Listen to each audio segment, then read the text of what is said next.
말씀은 초대교회에서 일어난 박해 사건 중에 하나로서 교회 지도자인 사도 베드로가 잡혀서 옥에 갇혔다가 정말 놀라운 역사 가운데 풀려난 그러한 기적 이야기입니다.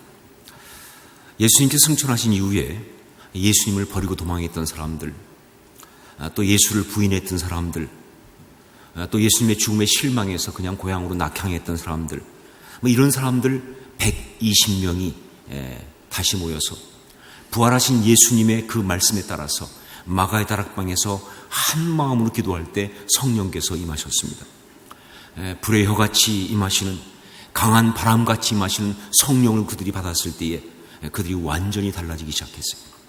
과거에 나약하고 연약하고 부정적이고 회의적인 사람들이 아니라 이제는 삶 전체를 내걸고 목숨 걸고 믿는 그런 신앙의 용사들이 된 거예요. 매일 성전에 모였습니다. 집에서는 떡을 떼면서 교제했습니다. 소유물을 팔아서 나누면서 구제를 했습니다. 그리고 기도에 힘쓰면서 하나님을 전심을 다해 찬양하고, 그렇게 많은 사람을 섬겼기 때문에 사람들로부터 칭찬이 자자한 그런 공동체가 되었습니다. 예수 믿는 사람들 정말 힘있다. 예수 믿는 사람들 정말 뜨겁다. 정말 능력 있다. 저 사람들은 정말 이 땅의 사람들이 아니다 라고 하는 그런 말들이 사람들의 입에서 나왔다, 그 말이죠. 자, 그런데 이렇게 성령께서 강력하게 역사하시면서 이렇게 놀랍게 부흥하던 이 초대교회에 핍박이 다가온 거예요. 구제하는 일을 맡았던 7 집사 가운데 한 사람인 스데반이 돌에 맞아 순교하는 일이 벌어지면서 그의 순교를 시발점으로 해가지고 대대적인 박해가 일어난 것입니다. 그래서 많은 교인들이 예루살렘 교회를 떠나서, 그래서 이제 유대 땅 각지와 그리고 사마리아, 시리아, 안디옥 등지로 흩어지게 된 거예요. 자, 그런데 이 장면에서 제가 말씀드렸었지만 사도행전 8장 1절을 보면 좀 이상한 것이 나옵니다. 그날의 예루살렘에 있는 교회에 큰 박해가 있어 사도 외에는 다 유대와 사마리아 모든 땅으로 흩어지니라 하는 말씀. 그 중 뭐가 이상하냐? 사도 외에는 이게 이상한 거예요. 교회에 핍박이 일어났고 그래서 성도들이 다 각지로 흩어지는 상황이 되었는데 어떻게 교회의 중심이며 리더인 사도들은 거기서 제외가 됐느냐, 그 말이에요. 왜 사도들은 피하지 않았느냐 하는 거예요. 이거 어떻게 된 것이냐? 어떻게 해서 교회가 핍박받고 흩어지는데, 그런데 교회의 중심인 사도들은 그냥 예루살렘에 남아있을 수가 있느냐 하는 것이죠. 어떤 주석들은 말합니다. 사도들이 순교를 각오하고 교회를 지키기 위해서 그래서 남았었다고. 근데 절대 그건 아닙니다. 만약 그렇다고 한다면요, 그 다음에 무슨 이야기가 이어져야 돼요? 사도들의 순교 이야기가 이어져야 합니다. 적어도 그 정도는 아니어도 핍박받고 고난받는 이야기가 나와야 되는데 전혀 나오질 않아요. 그럼 뭐냐? 내막은 이렇습니다. 스데반과 그의 순교 이후에 핍박받아서 흩어진 그 사람들은요, 예루살렘 교회 안에 있는 교인 전체를 말하는 게 아니었어요. 그 가운데 한 부류인 헬라파 유대인 그리스도인들을 말하고 있었습니다. 그러니까 예루살렘 교회 안에 두 부류가 있었어요. 본토 유대인 그리스도인, 그리고 또 하나는 뭐냐? 헬라파 유대인 그리스도인. 이 사람들은 디아스포라 유대인들이에요. 헬라 각지에 살던 디아스포라, 흩어진 유대인들이 예루살렘에 왔다가 예수를 믿게 된 그런 사람들이에요. 자, 그런데 이 둘 사이에 사실은 보이지 않게 알력이 있었습니다. 안타깝게도. 그래가지고 말이죠, 굉장히 아주 어려운 상황인데, 그때 그러다가 이 스데반이 순교당하면서, 이 스데반은 바로 헬라파 유대인 그리스도인의 대표잖아요, 그렇죠? 그러면서 핍박이 헬라파 유대인 그리스도인들에게 임한 거예요. 그럼 그 당시 그 핍박은요, 예수 믿는 것 때문에 일어난 핍박이 아니라 유대주의를 거부한다고 하는 그것 때문에 일어난 핍박이거든요. 그러다 보니까 말이죠, 그들이 그 핍박을 받고 막 흩어지게 됐는데, 그런데 그때 이 사도들로 대표되는 본토 유대인 그리스도인들은 그 사실을 방치했다는 거예요. 나 몰라라. 방관했다는 것입니다. 뭐 거기까지 아니라 할지라도 적어도 소극적으로 대응한 것은 분명한 것이다 하는 것이죠. 여러분, 마가의 다락방에서 성령이 임하시면서 능력받은 그 교회는 대단히 힘이 있고 아름다운 교회였지만, 우리가 초대교회라고 부를 만큼 정말 거의 완벽한 교회였지만, 그러나 완벽한 공동체는 아니었다. 근데 저는요, 이 점이 은혜가 되는 거예요. 그래요. 세상에 완벽한 사람도 없지만 완벽한 교회도 없습니다.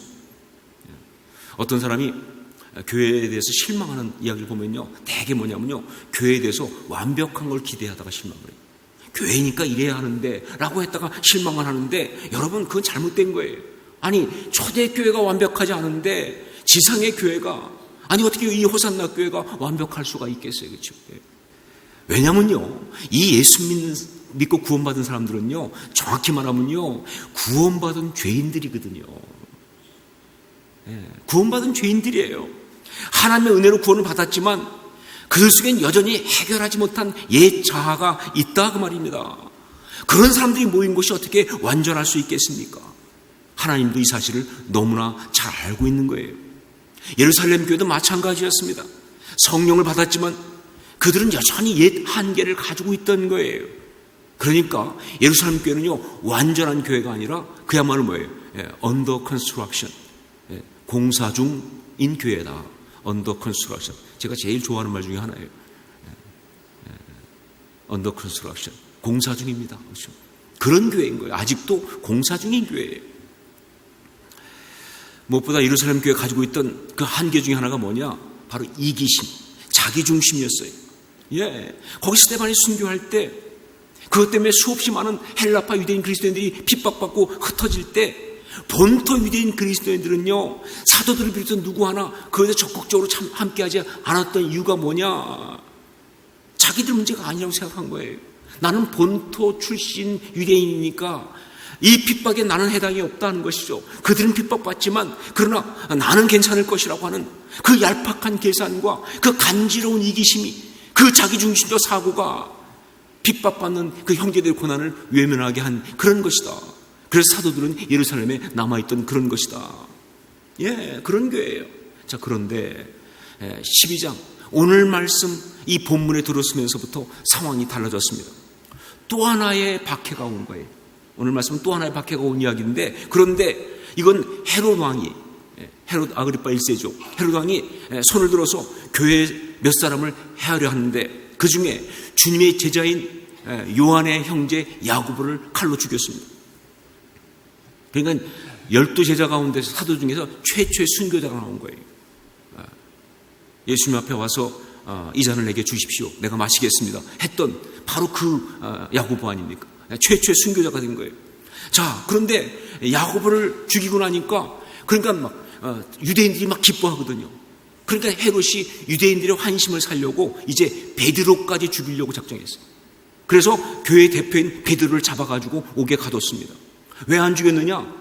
마침 그때가 무교절 절기, 즉 6월절 절기였기 때문에 그래서 못 죽이고 있는 거예요. 그래서 6월절이 지나면 이제 바로 죽이려고 감옥에다가 집어넣은 겁니다. 그런데 사도행전 5장에 나오는 것처럼 과거에 베드로가 감옥에서 나온 일이 있거든요. 그러니까 그 이야기를 아니까 이번에는 절대 못 나오도록 말이죠. 아주 철저하게 지킵니다. 그래서 이 16명을 4패로 조를 나눠가지고 4명이 6시간씩 교대로 밖을 지키게 하는 거예요. 그리고 베드로 양옆엔 2사람이 지키고 안에서는요. 그렇게 감옥에 집어넣고 철저하게 지키게 한 거예요. 자, 이제 상황이 달라졌습니다. 스데반이 순교 후에 있었던 핍박하고는 상황이 달라요. 그때는 헬라파 유대인 그리스도인들, 그들로서 자기들과는 거리가 먼 그런 어떤 사람들이었다고 할 수 있지만, 이제는 뭐예요? 베드로는 본토 유대인 그리스도인의 대표 아닙니까? 자기들을 직접 이제 핍박이 더구나 교회의 핵심 리더한테 다가온 거예요. 그것도 뭐예요? 도저히 살 수 없을 것 같은 그런 위기 속에서. 자, 그러니까 이제 그들이 모여서 기도하기 시작했다 이겁니다. 그들이 모여서 기도하기 시작했다. 우리 5절 말씀을 함께 읽겠습니다. 5절 같이 읽습니다.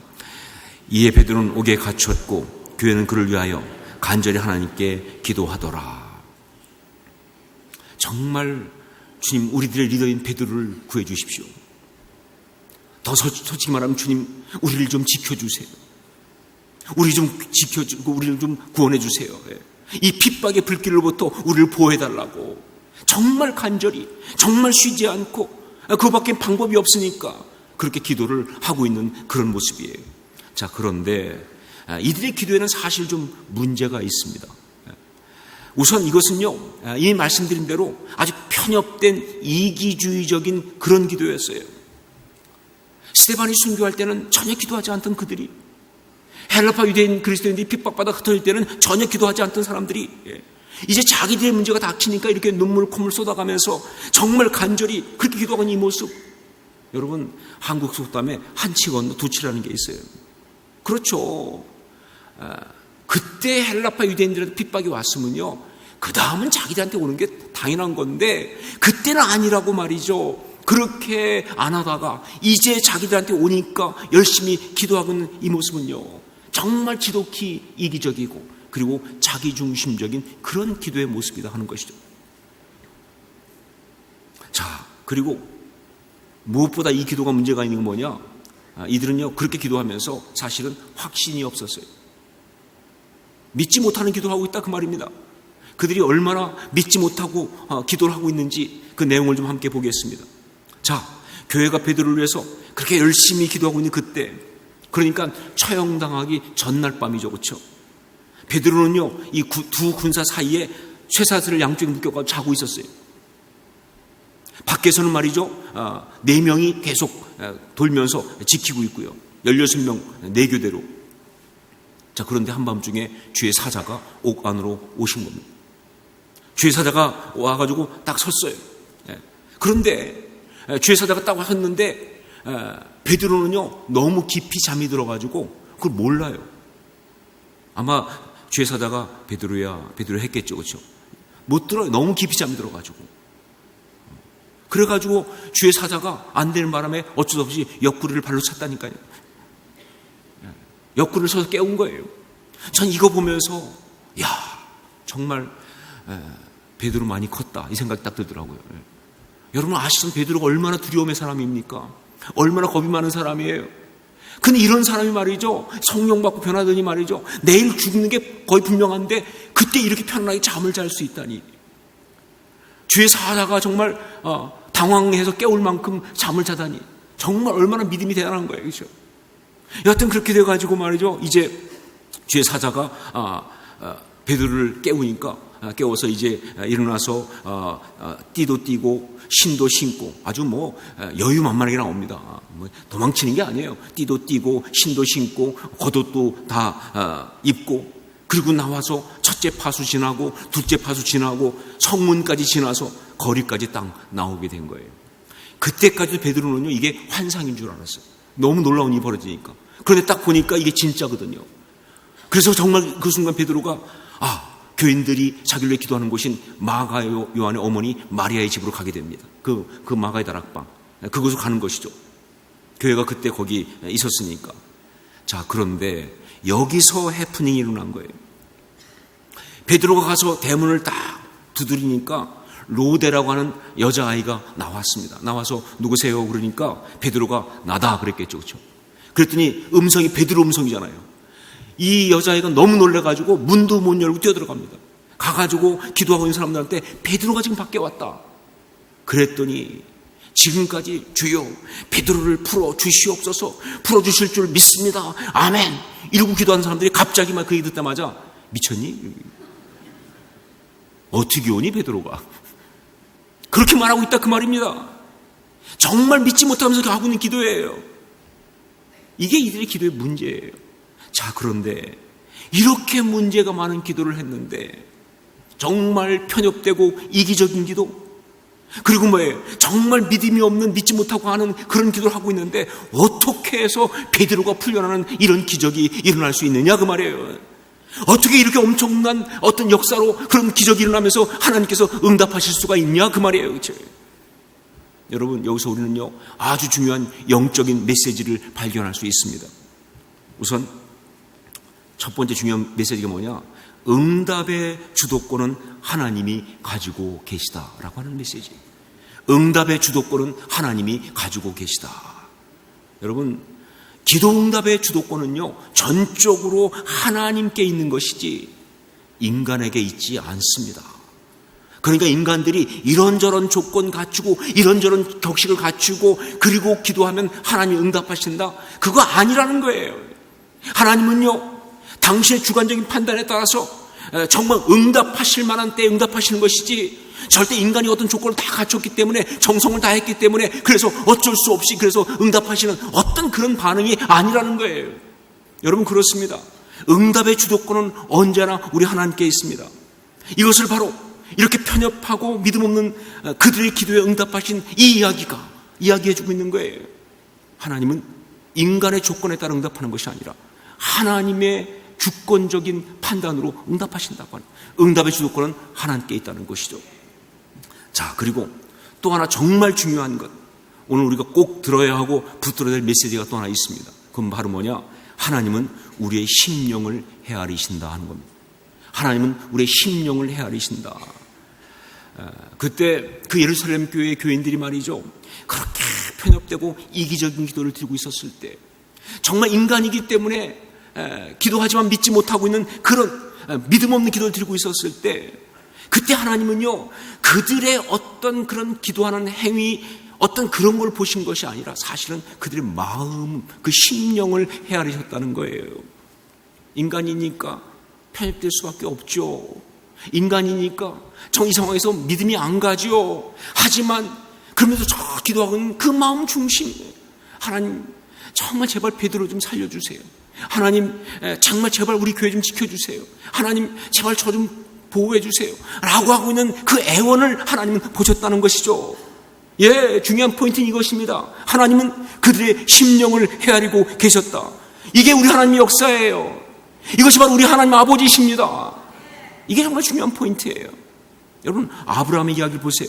제가 수도 없이 말하지만 소돔과 고모라가 심판받고 멸망당할 때, 그때 아브라함이 하나님 앞에 섰잖아요. 그러면서 얘기하지 않습니까? 하나님, 어떻게 의인과 악인을 함께 멸하시겠습니까? 그러면서 의인 50명이 있으면 어떻게 하시겠습니까? 하나님 안 하시겠다. 멸망 안 시키겠다. 죄송합니다. 좀 자신이 없던 모양이죠.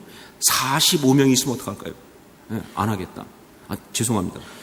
40명 있으면 어떻게 하시겠습니까? 또 30명 있으면 어떻게 하시겠습니까? 20명 있으면 어떻게 하시겠습니까? 10명 있으면 어떻게 하시겠습니까? 근데 하나님 그때마다 그렇겠다.